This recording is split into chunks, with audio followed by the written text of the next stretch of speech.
C'est une gare qui fait rêver bien des voyageurs. Vladivostok, terminus mythique du transsibérien. Une ville voisine de la Chine et de la Corée du Nord. Les globetrotters qui ont mis les pieds ici il y a quelques années auraient peut-être du mal à la reconnaître aujourd'hui. Pont, aéroport, autoroute, Vladivostok s'est offert un lifting pharaonique pour accueillir la PEC, le sommet économique Asie-Pacifique, début septembre.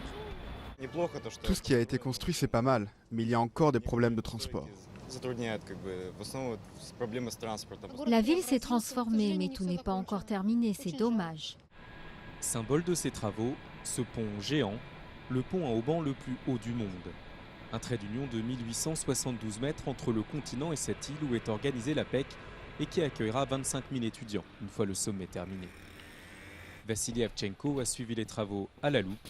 Pour cet auteur d'ouvrage sur Vladivostok, la ville s'est bel et bien métamorphosée. Regardez la carte, là on a construit un pont, puis un deuxième ici pour relier le continent à l'île Rousski. Et là on a construit le campus universitaire. Ce sont des changements grandioses et c'est une nouvelle étape qui s'ouvre dans la courte histoire de la ville.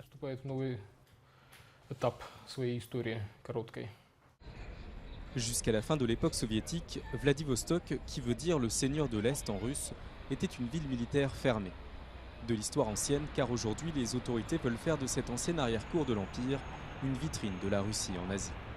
Des choix coûteux, critiqués par certains. Au lieu de travailler sur les problèmes sociaux de la ville, les autorités ont construit des ponts gigantesques, des bâtiments très chics pour l'université fédérale sur une île où il n'y avait rien. En russe, c'est ce qu'on appelle de la mégalomanie.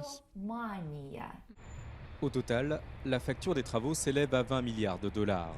Une somme colossale pour un pays durement affecté par la crise économique de 2008. Reste à savoir si les autorités auront les moyens de leurs ambitions et pourront notamment entretenir ces nouveaux ouvrages dans les années à venir.